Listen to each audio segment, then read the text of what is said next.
yıllar Türk Dili ve Edebiyatı öğretmenliği yaptı. Üniversiteye hazırlık başta olmak üzere dilleri dersi verdi. Yüksek lisansını Sakarya Üniversitesi Sosyo bitirdi. Tarihi ve güncel olayları toplumsal değişim bağlamında değerlendiren çalışma teknikleri konusunda bir rehberlik kitabı da vardır. Bunu bize gösterdi, Allah'a hamdolsun. Bizim yaşadığımız bu dönemde Afganistan'da, Filistin'de, farklı coğrafyalarda yendiğini Rabbim bize... Bismillahirrahmanirrahim. İnna fetahna leke fethan mübina.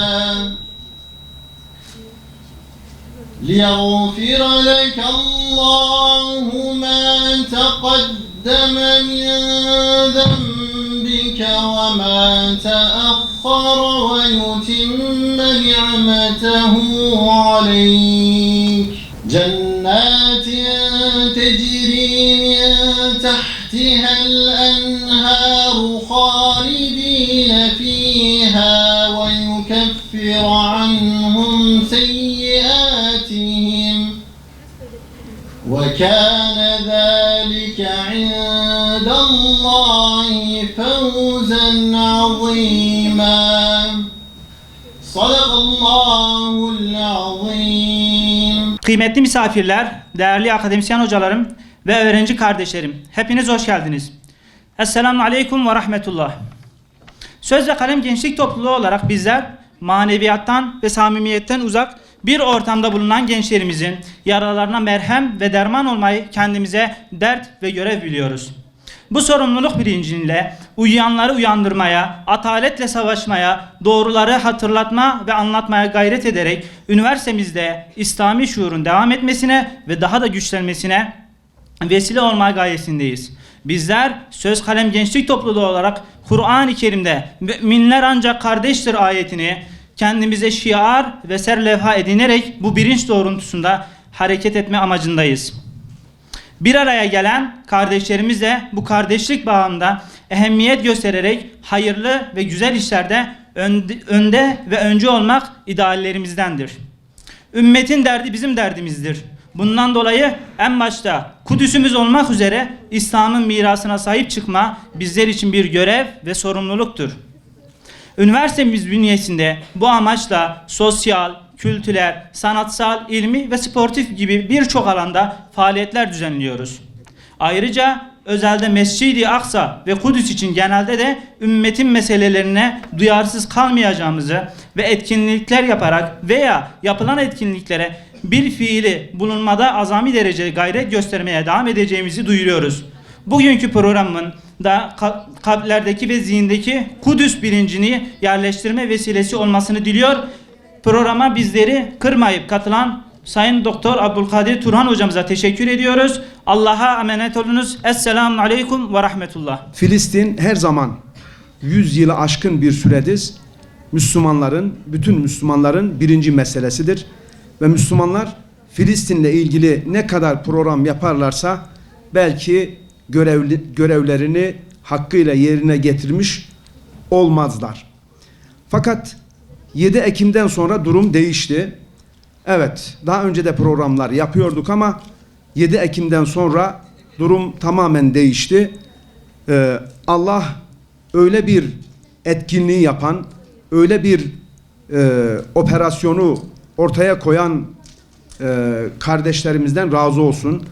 Rabbim o noktada ve yani dünyanın değişik yerlerinde Allah'a kulluk mücadelesi veren ve bu uğurda hayatlarını kaybeden, dünya hayatını kaybeden, şehadet mertebesine eren Müslümanlara Rabbim rahmet eylesin. Onların şehadetlerini kabul eylesin. Gazi olanlara o gazalarını mübarek eylesin ve cümlemize bu mücadeleyi anlama şuuru ve bilinci nasip eylesin. Bu tabi bizim gerçekten istediğimiz bir durum değil değerli arkadaşlar. Bu emperyalistlerin bize dayattığı ve bizim de mecbur kaldığımız bir mücadele. Bizim aslında kimseyle bir problemimiz yok. Biz alemlere rahmet olarak gönderilmiş bir peygamberin ümmetiyiz. Bizim dinimizin, bizim kitabımızın, bizim gücümüzün, varlığımızın herkese rahmet olmasını istiyoruz. Ama ilk günden bugüne, Hazreti Adem'den, Hazreti Muhammed sallallahu aleyhi ve sellem'den bugüne bu dinin, bu davanın düşmanları hep var olmuştur. Var olmaya devam edecektir. Kur'an-ı Azimuşşan bunu değişik ayet-i kerimelerde bize haber veriyor. İnkar edenlerden ve bizden önce kendilerine kitap verilenlerden çok ağır şeyler işiteceğimizi, büyük eziyetler, büyük zulümler göreceğimizi Rabbimiz bize haber veriyor ve hakikaten bu Kur'an'ın muciz beyanının da bir ispatı anlamında mücadele devam ediyor. Fakat şunu ben söylemek istiyorum, fazla uzatmayayım, hocamız var aramızda, misafirimiz, inşallah bugün onu dinleyeceğiz. Ama şunu söyleyeyim, gerçekten Filistin bizim derslerimizin, bizim çalışmalarımızın, bizim her türlü etkinlik ve faaliyetlerimizin merkezinde olmalıdır, merkezinde olacaktır. Ve Rabbimizin şu vaadini hepimiz hepimiz hakkıyla içimize sindirerek iman etmemiz gerekiyor. Estaizu billah. Kem min fi'letin kaliletin galebet fi'eten kesireten biiznillah. Nice az topluluklar Allah'ın izniyle çok topluluklara, güçlü topluluklara galebe çalmışlardır. Rabbimiz bunu bize gösterdi. Allah'a hamdolsun. Bizim yaşadığımız bu dönemde az insanların, güçsüz insanların dünyanın süper güçlerini defalarca Afganistan'da, Filistin'de, farklı coğrafyalarda yendiğini Rabbim bize gösterdi. Ondan dolayı Allah'a hamdolsun ve bize bunu gösterdiğinden, bize bu hidayeti nasip ettiğinden dolayı Rabbimize sonsuz hamdü senalar olsun. Rabbim ayaklarımızı sabit eylesin. Bize basiret ve firaset nasip eylesin. Rabbim bütün mücahitlere zafer nasip eylesin. Sabır nasip eylesin. Şimdi muhterem gençler, sevgili gençler, deniyor ki Kudüs'ü Hazreti Ömer fethetti, Selahaddin özgürleştirdi. Şimdi kim kurtaracak? Konuşmamızın şeyi de bu, çatısı da esasen bu. Hazreti Ömer fethine kısaca değinmek durumunda kalacağım.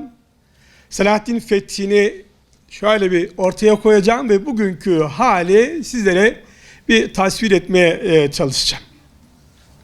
Esasen Kudüs Mescid-i Aksa ilk kıblemiz, Resul-i Ekrem'in miraca çıkış noktası ve orada mühim bir nokta var ki Resul-i Ekrem sallallahu aleyhi ve sellemin miraca çıkmadan önce bütün peygamberlerin önünde namaz kıldığı rivayet edilir. Bu çok mühim bir mesele. Çok mühim bir mesele. Zira her peygamberin belli bir devri vardı, belli bir bölgesi vardı. Hatta bazen belli bir kavmi vardı. Dolayısıyla her peygamber ya mekanla, zamanla, insan unsuruyla kısıtlıydı. Halbuki Resul-i Ekrem sallallahu aleyhi ve sellem bütün insanlığın peygamberidir. Dolayısıyla bütün peygamberlerden adeta sancağı devralmıştır. Bu ne demek? Bu demektir ki Kudüs, Mescid-i Aksa bizim dünya hakimiyetimizin simge şehridir. O evrensel hakimiyetimizin evrensel noktasıdır, çekişme noktasıdır.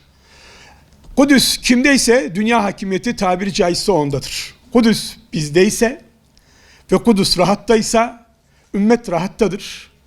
Kudüs zor durumdaysa ümmet zor durumdadır. Kudüs istila edilmişse ümmet çöküştedir diyebiliriz. Bu yanıyla hem bir ayna durumumuzu gösterir, hem bir uyarıcı, haliniz bu diye çağrıda bulunur ama aynı zamanda bizi birliğe kavuşturur. Resul-i Ekrem'in o bütün peygamberlerin önünde namaz kılması gibi bizi birliğe kavuşturur. Bizim adeta bize imam olur. Uyarıcı yönünü sadece değineyim ve geçeyim. Böyle bir daha mukaddime kısmındayken eminim ki bugüne kadar aramızda hiç teheccüd namazı kılmamış olan gençler dahi bu 80 günlük süreçte birkaç gece bile olsa teheccüde kalktılar, teheccüd namazı kıldılar, duada bulundular. Hem kendileri için, hem ümmet için, hem Aksa mücahitleri için. Öyle mi? Bizi kendine getirdi. Dün bir arkadaşla konuştum.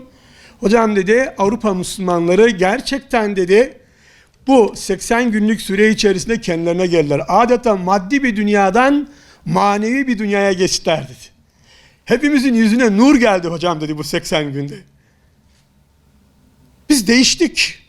Mücahitler cihad ettikçe biz burada Avrupa'ya değiştik. Baktık ki epey dünyevileşmişiz hakikaten. Epey maddileşmişiz. Eğer dünyevileşmemiz bize bir dünya hakimiyeti getiriyorsa bu Resul-i Ekrem'in yolunda yol alıştır. Fakat eğer dünyevileşmek bizi dünyaya esir ediyorsa Allah muhafaza bu Resul-i Ekrem'in yolundan uzaklaşmaktır. O dünyevileşmeyi manasında kullanıyordu. Dünyaya esir olma anlamında kullanıyordu. Selahaddin'in zaferi toplumsal bir ıslah ile mümkün olmuştur. Toplum ıslah olunca, Müslümanlar kendilerini ıslah edince Kudüs alınabilmiştir. Dolayısıyla bugün de bizim neye ihtiyacımız var? Bir toplumsal islaha ihtiyacımız var. Toplumsal islahın merkezinde elbette kendi inanç yönünden düzeltme, kendi düşünce yönünden düzeltme var. Ama pratikte galiba bizim tüketimimizi yeniden düzenlememiz var. Bizim bu tüketimi yeniden planlamamız gerekiyor. Müslümanca bir tüketim bizi yeniden bir İslam Filistin'ine kavuşturacaktır. Hakikaten bu böyle, bu bir abartı falan değil. Eğer Selahaddin gibi zahit olsak, tüketimde aşırı gitmesek, israf edip şeytanın dostu haline gelmez isek, bu durumda biz Yahudilerin etki alanı dışına çıkarız. Eğer temel ihtiyaçlarımızı tükettiğimizde Yahudilerin mallarını almazsak Yahudileri iflas ettirmiş oluruz. Müflis Yahudiler İsrail'in çetelerini besleyebilecek güçten yoksun olurlar. Oraya tank, top, uçak getiremezler ve mücahitler onlara galip gelir. Biz de o zaferin ortağı olmuş oluruz. Özü elbette aynı. Resul-i Ekrem'in sünneti üzerine yapılan bir mücadele. Ama teferruatı tamam şartlara göredir. Selahaddin devrinde bu bir devlet mücadelesi olarak verilmiştir. Elbette Hamas burada kısmi olarak bir devlettir ama daha dar bir alanda mücadele etmektedir. Şu bir hakikat ki bugün Ebu Ubeyde ve arkadaşlarının mücadelesi veya Muhammed Addayf ve arkadaşlarının mücadelesi Selahaddin ve arkadaşlarının ihtiyaç duyduğundan daha çok bizim yardımımıza muhtaç, bizim desteğimize muhtaçtır. Dinleyerek alim olunmaz. Dinleyerek hissedilir, okuyarak biriktirilir, yazarak çoğaltılır. Bu sadece bir hisler alimiydi.